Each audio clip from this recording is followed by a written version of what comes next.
You have been in that room. The room where someone says something so confidently wrong that your entire body goes still. You know the answer. You know the truth. And nobody is listening to you.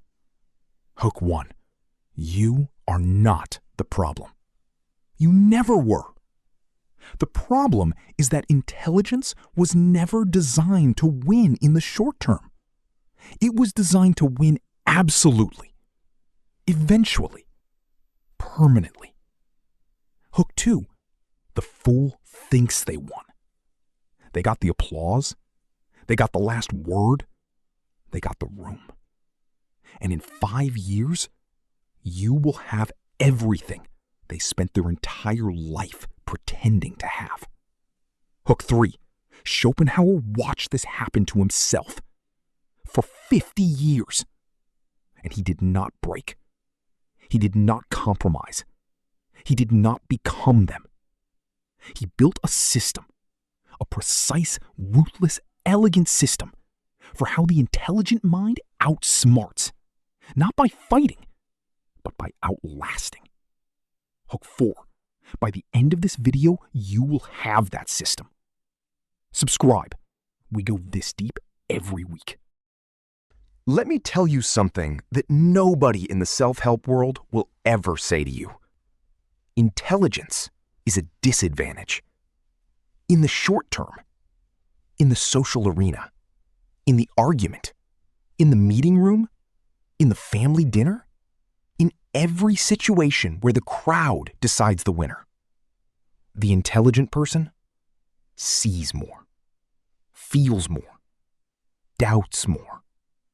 And that doubt, that honest, accurate doubt, looks like weakness to everyone watching. The fool has no doubt. They never needed it. They are certain, loud, confident, completely, catastrophically wrong, and magnetic because of it. Schopenhauer watched this mechanism destroy his career for decades. He watched Hegel, a man he considered the greatest fraud in the history of philosophy, fill lecture halls, while his own sat empty. And instead of becoming bitter, he became precise. He studied the mechanism. He mapped it. And then he found the exact points where intelligence, real intelligence, breaks through. Method 1. The silence advantage. The fool speaks to fill space. The intelligent person speaks to fill purpose. There is a reason the most powerful people in every room are almost never the loudest. Silence is information. Silence says, I do not need your approval to feel certain. I do not need the last word to feel right. I do not need this moment, because I am already thinking about a moment far beyond this one. While the fool is winning the argument, the intelligent person is learning everything about them, their fears, their weak points, their desperate need to be right. Every word the fool speaks is data, and the intelligent person is collecting it in silence. Schopenhauer called this the asymmetry of information. The person who speaks everything gives everything away. The person who said almost nothing.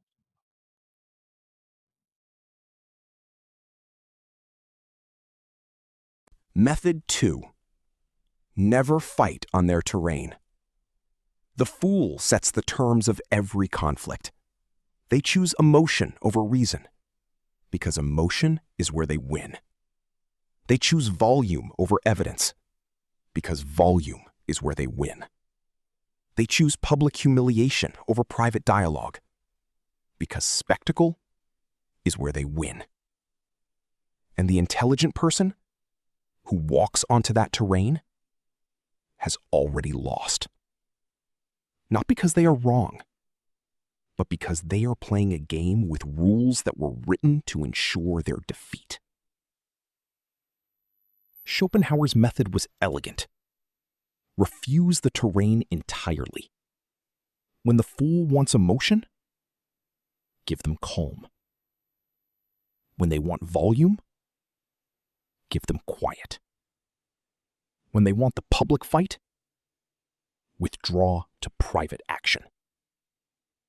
The intelligent person does not win by being better on the fool's terrain.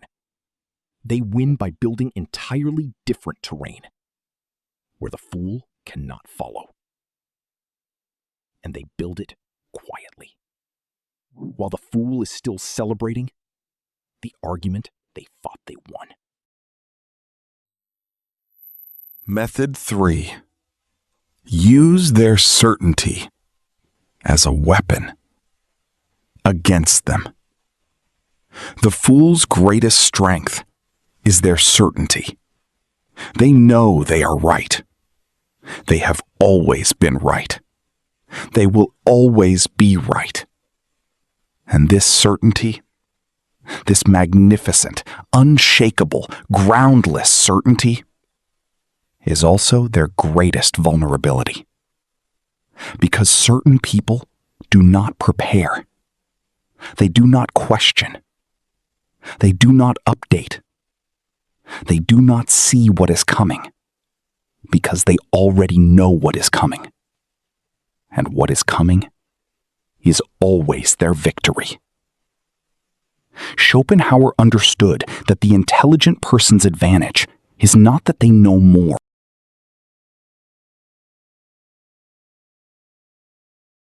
Method 4. The emotional intelligence trap. Here is something that will change how you see every difficult person in your life. The fool is not attacking you. They are attacking what your existence represents to them. When you are calm and they are angry, your calm is a mirror. When you are precise and they are vague, your precision is a mirror. When you are disciplined and they are reactive, your discipline is a mirror. And nobody hates a mirror more than someone who cannot stand what they see in it.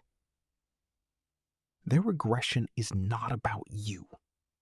It is about the uncomfortable reflection you are providing simply by being what you are. Understanding this does not just make you compassionate, it makes you untouchable. Because the moment you understand that their fury is not about you, it stops having power over you. You become the eye of the storm. Still, clear, watching, while everything around you proves your point without you having to make it. Method 5. Outwork them in complete silence. The fool broadcasts their effort. They announce what they are going to do. They celebrate the plan before the work. They share every step before it is complete. And somewhere in that performance of effort, the actual effort disappears. Schopenhauer did not talk about the work he was doing. He did not seek recognition for the process. He disappeared into his study and emerged decades later with something that could not be argued with. This is the intelligent person's most powerful move. Not the argument won in public. Not the clever comeback. Not the brilliant point that got the room's attention for 30 seconds.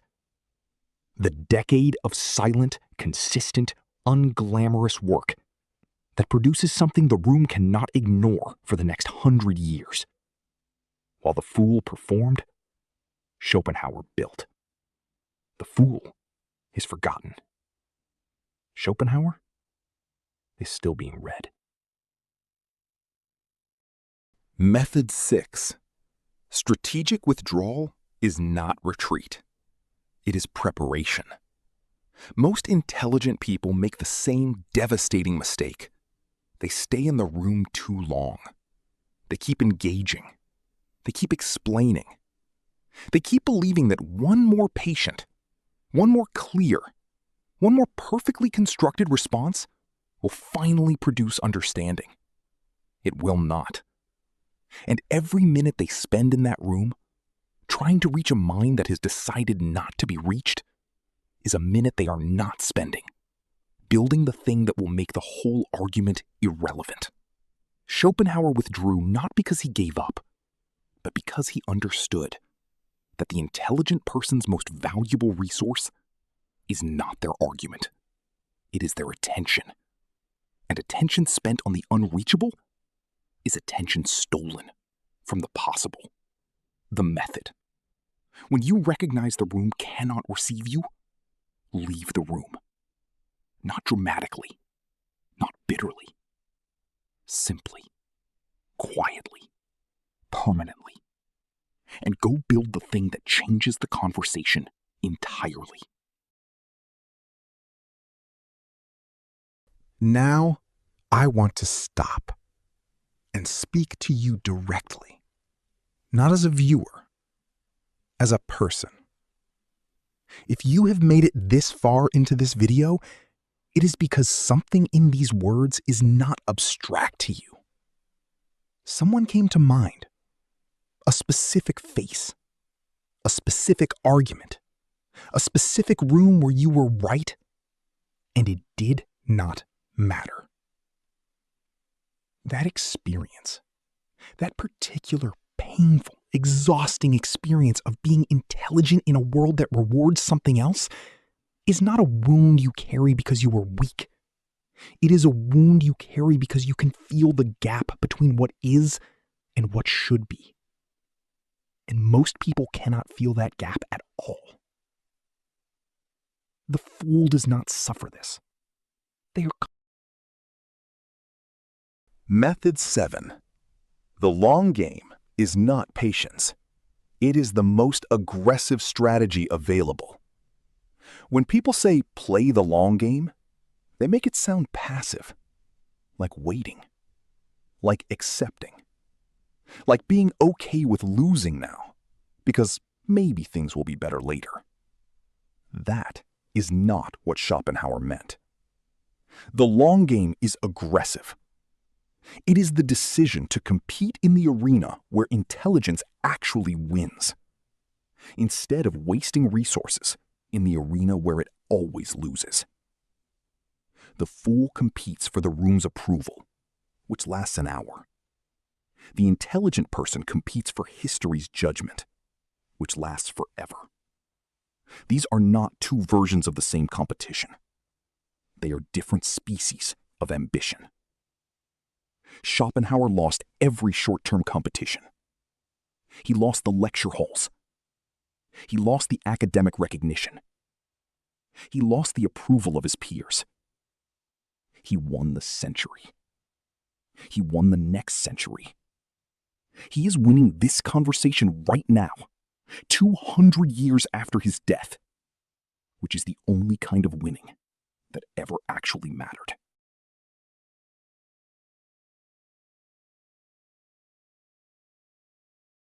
Seven methods.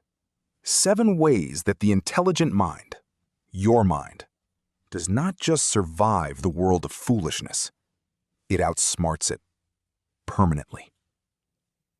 The silence that collects everything, the refusal to fight on their terrain, the use of their certainty as their downfall, the emotional intelligence that makes you untouchable, the work done in silence that cannot be argued with, the strategic withdrawal that is actually aggression, the long game that is the only game worth playing. Schopenhauer did not outsmart the fools of his era by defeating them in argument. He outsmarted them by building something they could not touch, a body of thought so clear, so precise, so deeply true, that even their contempt could not prevent it from surviving them by centuries. You do not need to defeat the fool in front of you. You need to build the thing that makes them irrelevant. That is how intelligence wins. Not loudly, not quickly, not in the room where they set the rules, but completely. Eventually.